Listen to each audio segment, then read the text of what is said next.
टुणटुण नगरी खणखण राजा या बालनाट्याद्वारे आपलं रंगभूमीवर पदार्पण झालं. मग या वामन मोहन जोशींनी रंगभूमी, चित्रपट, दूरदर्शन, मालिका ही तिन्ही क्षेत्र पादाक्रांत केली. गेल्या 6 दशकाच्या काळात 50हून अधिक व्यावसायिक नाटकं केली. हौशी, प्रायोगिक, स्पर्धात्मक नाटकं केली ती वेगळीच. आकाशवाणीसाठी अनेक श्रीतिकांमध्ये सहभाग. मराठी, हिंदी मालिकांची संख्या 60 पेक्षाही अधिक आणि मराठी, हिंदी, भोजपुरी, कन्नड, बंगाली भाषेतील चित्रपटांची संख्या 550 पार. आपण केलेल्या विविध भूमिकांनी या काळावर आपल्या अदाकारीचा अमीट ठसा उमटवला.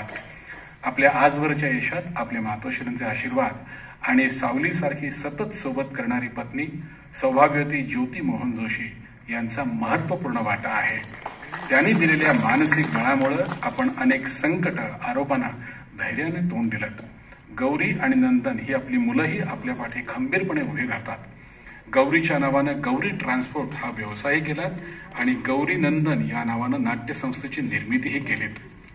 गेल्या 6 दशकातील आपल्या कला जीवनातील हे दैदिप्यमान यश आपण आपल्या सृजनशील अभिनयानं मिळवलं. रसिकांना अक्षय आनंद दिलात. सामाजिक बांधिलकी मानून समाजसेवा केलीत.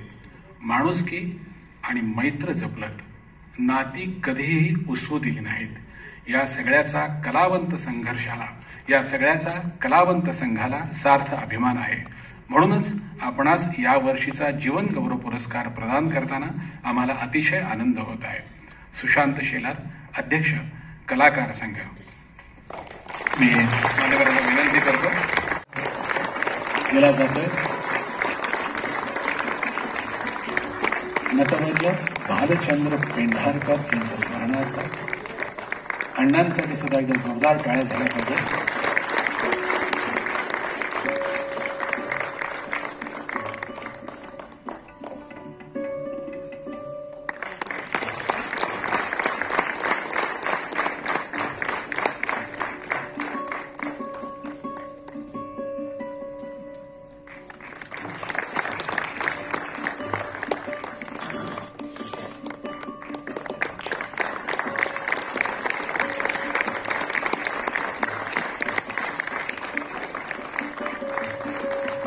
याहीपेक्षा जोरदार टाळ्या झाल्या पाहिजे.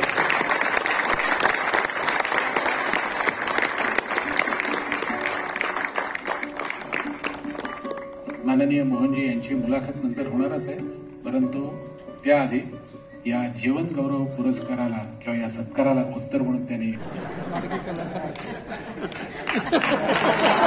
लाडके कलाकार लाडका शेतकरी झाला, आता लाडका कलाकार करायला काय हरकत नाही. तर प्रशांतजी, संवेदनशील जर सहकारी संस्थेवर असले तर अतिशय चांगल्या पद्धतीच्या वास्तू देखील उभ्या राहू शकतात. हे सगळं बघितल्यानंतर 1 वर्षात आमच्या लक्षात आले. त्याच्यामुळं तुम्ही योग्यच काम करताय, त्याच्याबद्दल दुमत असण्याचं काही कारण नाही. आणि मोहनजी देखील विश्वस्त आहेत आणि मोहनजींनी आता 11 कलाकार विघ्नेशसह तयार करायचा निर्णय घेतलाय. तर मोहनजी, मला देखील आपल्याला एक विनंती करायची आहे.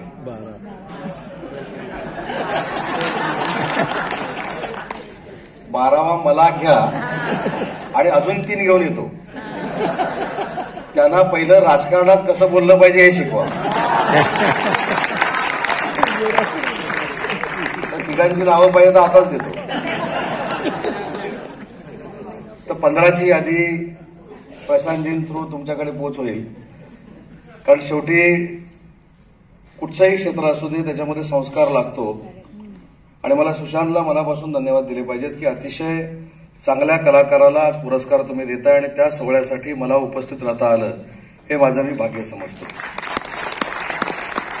काल सुशांत मला भेटला आणि मला म्हणाला की उद्या असा असा कार्यक्रम आहे, मोहनजींचा सत्कार आहे, तुम्हाला आलं पाहिजे. मी तात्काळ येतो म्हणून सांगितलं, कारण मोहनजींचा सत्कार होता. त्या मोहन जोशींचा सत्कार असताना मी जाणं म्हणजे माझी उंची वाढल्यासारखं आहे. त्याच्यामुळे मोहनजी, तुमचं मनपूर्वक मी अभिनंदन करतो. कलाकार तयार करत असताना आपलं योगदान भविष्यामध्ये नाट्य परिषदेला लाभेल हे देखील गृहीत धरतो. आणि विशेषतः सुशांतने सांगितलं की अनेक नाटकामध्ये मोहन काकांबरोबर त्यानं काम केलं, पण नाटकाची नावं देखील सांगितली. मला असं वाटतं की ती नाटकातली भूमिका असं आपण समजावं. वैयक्तिक आयुष्यात अशी जर भूमिका करण्याचा आपण निर्णय घेतला तर काय परिस्थिती होईल तुम्हाला देखील माहिती आहे आणि मला देखील माहिती आहे. त्याच्यामुळे मोहनजींच्या नेतृत्वाखाली त्यांनी हे देखील सांगितलं की नाट्य परिषदेच्या निवडणुका कशा होतात ते देखील त्यांनी अनुभव घेतलेला आहे आणि त्याचा एवढा चांगला अनुभव कोणीच घेतलेला नाही. त्याचा साक्षीदार मी आहे.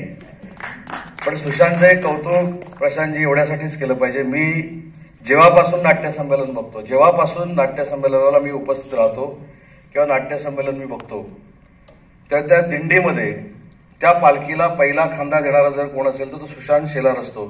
हे देखील आपण सगळ्यांनी मान्य केलं पाहिजे. धोरणात्मक निर्णय घेणं आवश्यक आहे. आपण नाट्यसंमेलन करतो, फार उत्साहामध्ये करतो. मी अनेक वेळा हे बोलून दाखवलंय. मोहनजींचं देखील मी मनापासून कौतुक करतो की 100वे नाट्यसंमेलन आम्ही सगळ्या विभागामध्ये घेतलं. प्रशांतजी तुम्ही घेतलं. मला असं वाटतं की महाराष्ट्रातला एकमेव कलाकार असेल ते मोहन जोशी प्रत्येक संमेलनाला उपस्थित होते.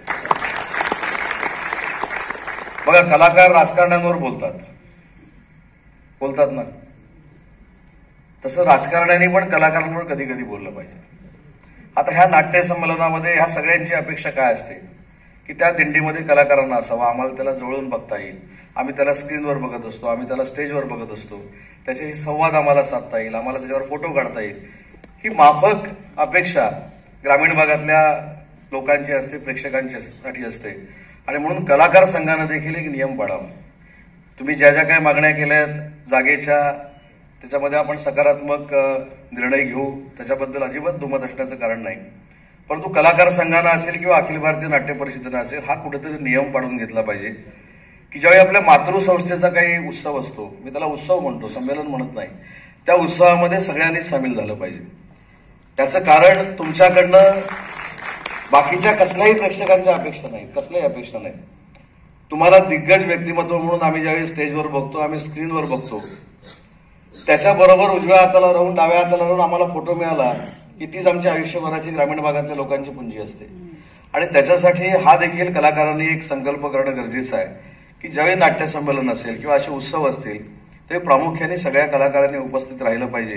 ही भूमिका आपण सगळ्यांनी घ्यावी. ही खरं तर तुमच्या सगळ्यांच्या मनातली इच्छा आहे, मला असं वाटतं.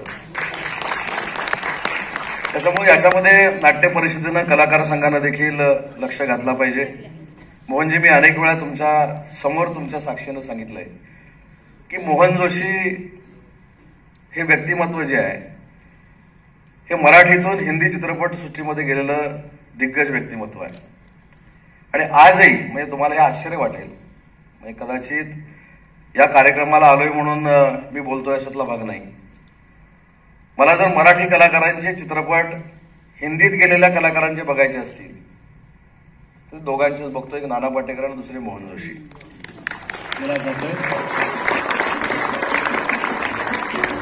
नटवर्य भालचंद्र पेंढारकर यांच्या स्मरणार्थ अण्णांसाठी सुद्धा एकदम जोरदार टाळ्या झाल्या पाहिजे.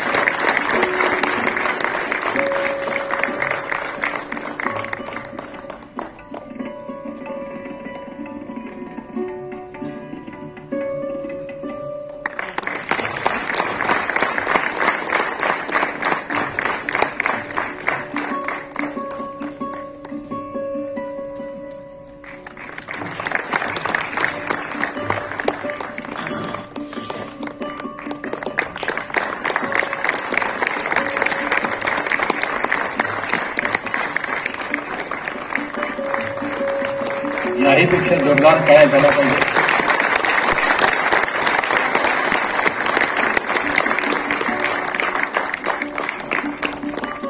माननीय मोहनजी यांची मुलाखत नंतर होणारच आहे, परंतु त्याआधी या जीवन गौरव पुरस्काराला किंवा या सत्काराला उत्तर म्हणून त्यांनी मनोगत व्यक्त करावं.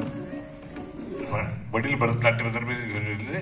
वडिलांना नाटकात काम करण्याची आवड होती, म्हणजे ते ऑफिसमध्ये काम करत होते नाटकात. त्यामुळे त्यांना असं वाटायचं की आपल्या एका मुलाला तरी नाटकात काम करावं. मी 3 भाऊ आणि तर दोघेही हुशार होते, माझे मोठे भाऊ दोघे हुशार होते.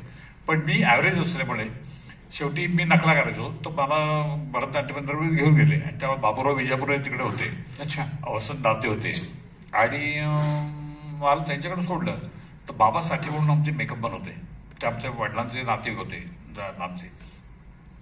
तर ते म्हणाले की ठीक आहे, ते BBA ह्या नाटकात घेतो आम्ही, आणि मी सिलेक्ट झालो लगेच. पण त्यावेळेला अशी फार कॉम्पिटिशन नव्हते ना, किंवा मुलं नाटकाकडे डोळे वटारून बघायचे. म्हणजे नाटक हे करणं फार चांगली गोष्ट नव्हती त्यावेळेला, त्यामुळं कमीच प्रमाणात आवक होती लोकांची. पण माझं सिलेक्शन लगेच झालं की हा चांगला दिसतो गोंडस आहे, ह्याला घ्या.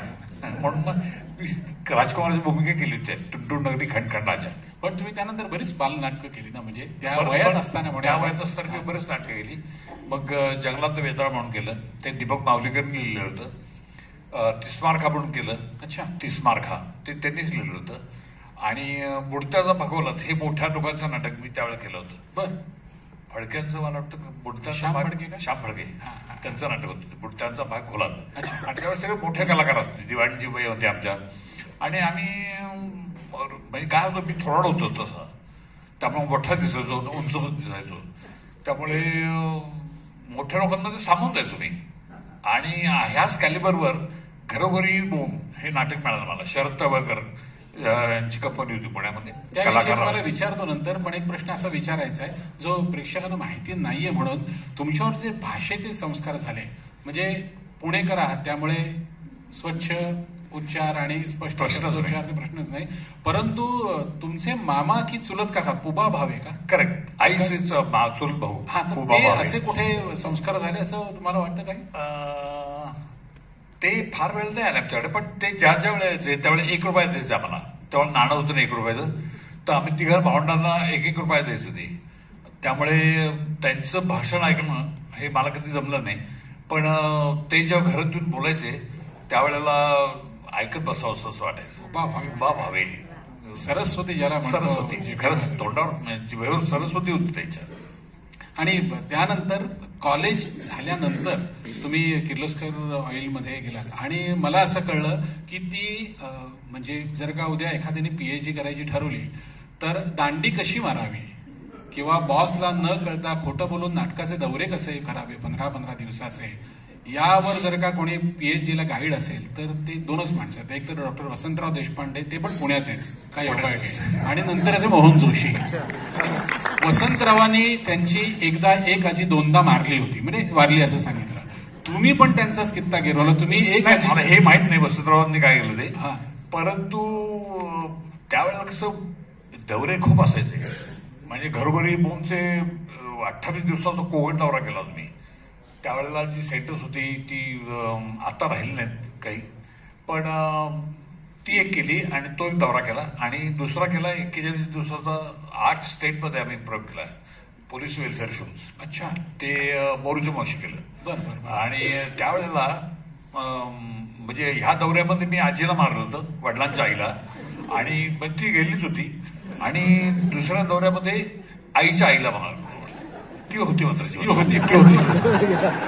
पण कारण पाहिजे काहीतरी दौरा शेती. आम्ही पत्रक लिहिलं की असं असं झालंय आणि माझी आजी वारली आणि मी 7 दिवस 13 दिवसांनी येतोय. तर ते सँक्शन झाली लगेच सुट्टी. तर ते 2 पत्र साहेबांनी जपून ठेवली. आणि परत 3ऱ्या वेळा पत्र पाठवलं की आमच्या भावांची भांडणं शेतीवरनं, आणि कोर्टाची तारीख आम्हाला शेष मिळाली, 7 दिवसानंतरची तारीख दिली. असं म्हणजे हे झाल्याशिवाय काही येऊ शकत नाही मी. आणि सगळं झालं. ते म्हणाले की आमच्या साहेबांनी मला आल्याला विचारलं, काय रे कुठे करत असतो? म्हटलं आजी वारली माझी. तर तेव्हा ते आजी वारली, किती आज्या तर किती तुला? म्हटलं 2 सर्वसाधारण माणसं 2 माझ्या असतात ना, एक आईची आई, एक वडिलांची आई. तर तुमच्या 3 कशा वारल्या? तिसरी म्हणजे आईची बहीण असेल, माऊस बहीण कुठतरी म्हणजे कुठे गेला होतो बा? तुमच्या दौऱ्याचं संपूर्ण कागद माझ्याकडे आहे, तुम्ही खोटं बोलता पाहिजे. आणि तसं खोटं बोलणं म्हणजे अरे बापरे, सगळं कलेक्शन केलं त्यांनी, की जाहिरात कापून ठेवली त्यांनी. असिस्टंट कुठे कुठे दौऱ्यावर प्रयोग कुठे कुठे प्रयोग केले सगळे ते पण. आणि मग मला एक दिवस म्हणले की एक काम तरी करा, नाटकात काम करा किंवा नोकरी तरी सोडा, 2 पैकी एक काहीतरी. आणि शंतनूराव किर्लोस्कर एक दिवस भाषणात बोलले होते की मला कामगार कलाकार पाहिजेत, कलाकार कामगार नकोत. हे झालं तर आमची दांडीच पडली, मग सोडून दिली नोकरी. काय प्रश्न, दुसऱ्या दिवशी सोडली, त्याच दिवशी सोडली. पण मी असं ऐकलं की एकदा ती नोकरी टिकवण्यासाठी, म्हणजे आता तुम्ही मोरूची मावशीचा उल्लेख केला म्हणून, ती नोकरी टिकवण्यासाठी तुम्ही साडी नेसायला तयार झालात आणि मोरूची मावशीमध्ये काम करायला तयार झालात, ज्याला पहिला पुरस्कार मिळाला. ते खरं आहे? खरंय. असं झालं की मी काका किशाचा म्हणून एक नाटक BMCC मध्ये केलं होतं. अच्छा. म्हणजे कॉलेजमध्ये. कॉलेजमध्ये. आणि त्यामध्ये एक अशी कॅरेक्टर होती की जो बायक्या असतो पण हॉस्टेलमध्ये असतो मुलगा म्हणून. अच्छा. आणि तो चोऱ्या मारा करत असतो तिथं. अच्छा. बायकांच्या स्टाईलमध्ये चोऱ्या मारा करत असतो. तर हे आमच्या पवार साहेबांनी वाचलं की असं असं काम केलं. मला त्यांनी म्हणाले की तुम्ही मोरूची मावशी नाटक कराल. म्हटलं आता काय करेन. म्हणलं लाचार म्हणजे भिकारीला काही चॉईस नसतो ना, आम्ही करू म्हणलं. तर ते म्हणलं मला काही पुढचं माहितीच नाही, साडी नेसायची वगैरे किंवा कुठले कॅरेक्टर करायचं काही माहीत नाही. आणि ते ठीक आहे मग कर म्हणलं. तर म्हणलं ठीक आहे, तुमची जॉब उद्यापासून घ्या तुम्ही कामावर. सकाळपासून कामावर झालो. आणि मोरच्या मावशी काम करायचं म्हणजे ती वेडी घाला, सगळं झालं, कपडे घाला, साडी घाला, नेसा, ते सगळंच प्रॉब्लेम झाले. मग म्हणलं ठीक आहे बघूया, परमनंट व्हायला पाहिजे नोकरीसाठी, कारण मुलगी झाली तोपर्यंत. आणि हेमा मालिनी सारखी दिसते म्हटलं. तिला काही कळत ना, हेमा मालिनी म्हटलं केस लांब आहेत तिचे आणि ती तुला शोधेल म्हणलं. तिची नजर कशी हुशार ती बायको, आणि ती तुला शोधेल म्हणलं. असं ते किस्सा घडला होता. पण मुलांची ऍडमिशन सीमानेच केली होती. सीमा म्हणजे बायको हेमा मालिनी सारखी दिसते हे खरं क्वालिफिकेशन असू शकतं, हे त्यानिमित्ताने आज सगळ्यांना कळलं. म्हणजे याचा अर्थ जी आता भावी पिढी आहे त्यांनी हेमा मालिनी सारखी बायको शोधू नका, मुलांना त्यांच्या मेरिटवरच ऍडमिशन मिळू दे. आता काका तुमच्या पुण्याच्या प्रवासाकडे येतो. मगाशी मानपत्रामध्ये तो उल्लेख झालाच की एका बालनाट्यापासून सुरुवात झाली. तर पुण्यातल्या आमच्या एका मित्रांनी असं सांगितलं, जे तुमचे हे मित्र आहेत, की कुणाला तरी परीक्षा द्यायची होती, करेक्ट, म्हणून तो त्या नाटकात काम करणार नव्हता. आणि मोहनला परीक्षा द्यायची नव्हती म्हणून तो त्या नाटकात काम करायला तयार झाला. Correct correct. काय झालं होतं? राजन मोहाडकर माझा मित्र आहे, तो हुशार होता आणि मी तसा ऍव्हरेज होतो. पण मला परीक्षेमध्ये फार इंटरेस्ट नव्हता. की शाळेत जायचं, काय शाळेत परत ते शिकवतात. आणि राजन मोहाडकर हुशार असल्यामुळे तो MBA केलं त्यांनी. आणि त्याला परीक्षा होती म्हणून तो नाटक सोडून गेला होता. आणि आपल्या सुनील संजय तारे, सतीश तारे त्याचे वडील जयंत तारे, त्यांचं ते नाटक होतं टुंडुन नगरी खणखण राजा, आणि ते भरतनाट्यमंत्र करत होतं पुण्यातलं. तर त्यासाठी मी गेलो तिकडे. आणि त्यावेळेला दीपक बावलीकर म्हणून आमचा पहिला आला होता, तो त्यात काम करता. रोहिणी हत्तंगडी होती. आणि सगळे असे माझ्याबरोबर सगळे होते. तर असा तो किस्सा घडला एकंदरीत. आणि त्यावेळेला मग मी सिलेक्ट झालो आणि मग तो परीक्षा देतो. सर्वसाधारण गाता येत नाही, आवाज डायलॉग म्हणा. मी पैसे बघितल्याशिवाय डायलॉग म्हणत धन्यवाद मला बोलण्याबद्दल आणि सत्कार केल्याबद्दल. नाही एक ओळ कुठलीही एक ओळ. नाही तुम्हाला जे हवं ते.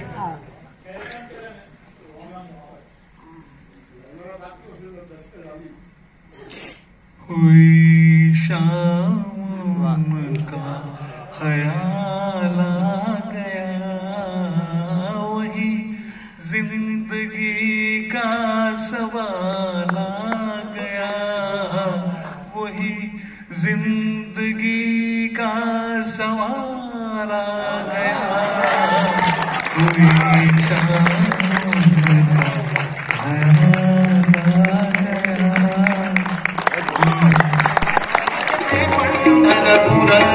अवघे गरजे पंढरपूर, चालला नामाचा गजर, चालला नामाचा गजर, चालला नामाचा गजर. हा अवघे गरजे पंढरपूर, अवघे गरजे पंढरपूर, अवघे गरजे पंढरपूर.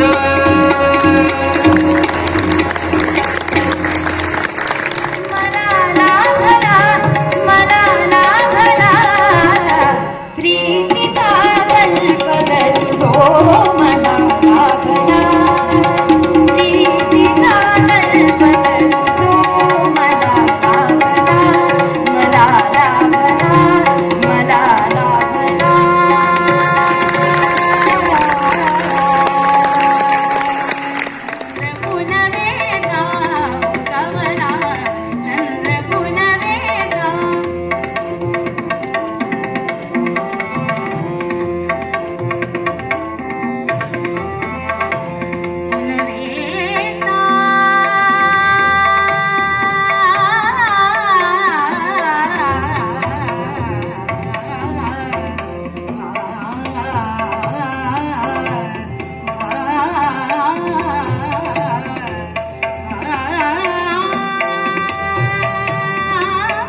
पाटणकरांनी चालू नाटकामध्ये धोंडू सदाशिव जोडरे असे जे शब्द आहेत ते बदलून दामू गोविंदा जोडरे असं म्हटलेलं आहे.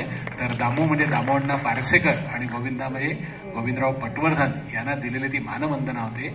आणि मराठी संगीत रंगभूमीच्या इतिहासात हे एकमेव पद असं आहे की त्यानंतर दामू गोविंदा जोडरे असंच प्रत्येक गायक म्हणतो. तरी गोविंदरावांना आणि दामोअण्णांना दिलेली ती पावती असते. श्रीरंगा कमला कांता या गाण्याने आपण आजच्या कार्यक्रमाची सांगता करूया. या कार्यक्रमाची संपूर्ण रूपरेषा ही ज्ञानेश पेंढारकर याच्या ज्ञानेश त्याच्यासाठी एकदा जोरदार टाळ्या झाल्या पाहिजेत.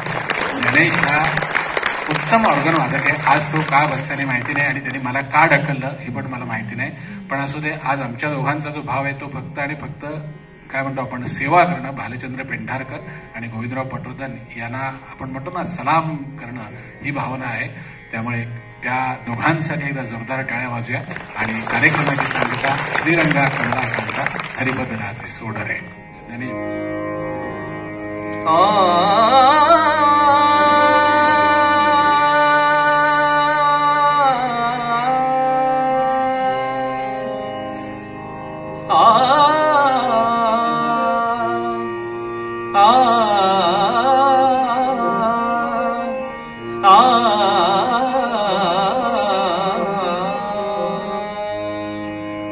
श्रीरंगा कमला कांता श्रीरंगा कमला कांता श्रीरंगा कमला कांता श्रीरंगा कमला कांता हरिपद राजे सोड रे हरिपद राजे सोड रे हरिपद राजे सोड रे.